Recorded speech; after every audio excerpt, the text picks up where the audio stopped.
Welcome to Foodie Mom channel. இன்னைக்கு நம்ம கடலை மாவை யூஸ் பண்ணி இன்ஸ்டன்ட்டா டிஃபன் சாம்பார் எப்படி பண்றதுன்னு பார்க்கலாம்.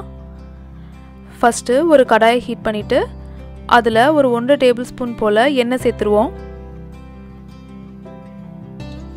எண்ணெய் சூடானதும் அதுல கடுகு சேர்த்துடலாம்.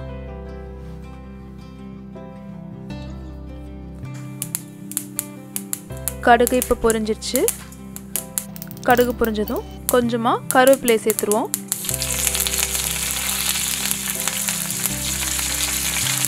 இப்போ அது கூட ஒரு பிஞ்ச் அளவுக்கு பெருங்காயம் சேர்த்துடலாம். கூடவே ஒரு பச்சை மிளகாவை நீட்டமாக நறுக்கி சேர்த்துடலாம். இப்போ இது கூட ஒரு பெரிய வெங்காயத்தை நீட்டமாக ஸ்லைஸ் பண்ணி வச்சுருக்கேன், அதை சேர்க்குறேன்.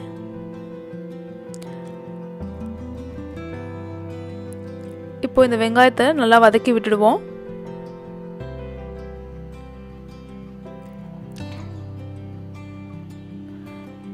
ஒரு சின்ன பீஸ் அளவு இஞ்சி, ஒரு பச்சை மிளகாய் இதெல்லாம் சேர்த்து மிக்சியில் போட்டு நல்லா ஒரு பேஸ்ட்டாக ரெடி பண்ணிக்கலாம். நம்ம ரெடி பண்ணி வச்சுருக்கிற இந்த பேஸ்ட்டை வெங்காயம் வதங்கினதும் சேர்த்துருவோம்.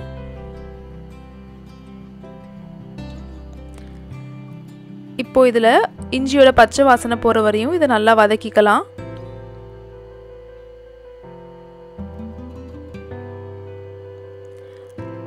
வதங்கினதுக்கு அப்புறமா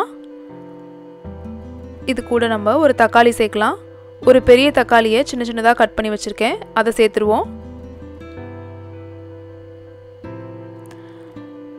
தக்காளியை நல்லா கலந்து விட்டுட்டு தக்காளி நல்லா குக் பண்ண விடுவோம்.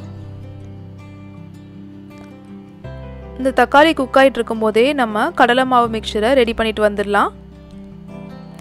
ஒரு பவுலில் 2 டேபிள் ஸ்பூன் அளவுக்கு கடலை மாவு எடுத்துக்கலாம். இதில் 2 டேபிள் ஸ்பூன் கடலை மாவு எடுத்திருக்கேன். முதல்ல கொஞ்சமாக தண்ணி சேர்த்து கட்டி இல்லாமல் ஒரு பேஸ்ட் மாதிரி கலக்கிக்கலாம். நிறைய சேர்த்தோம்னா கட்டி கட்டியாக வந்துடும், அதனால தான் முதல்ல கொஞ்சமாக தண்ணி சேர்த்து கட்டி இல்லாமல் நல்லா கலந்து விட்டுக்கலாம்.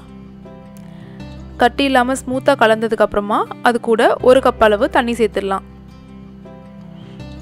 1 கப்பு தண்ணியும் சேர்த்து நல்லா கலந்து விட்டுடுவோம். இப்போ நம்ம தக்காளியும் குக்காய் முடித்தோன்னே இதை நம்மளோட கடாயில் சேர்த்துடலாம்.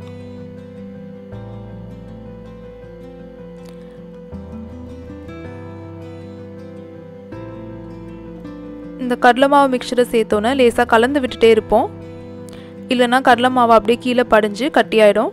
நான் அதே பவுலில் இன்னொரு 1/2 கப்பு தண்ணி சேர்த்து அதையும் உள்ளே சேர்த்துருக்கேன். கலந்து விட்டுடலாம்.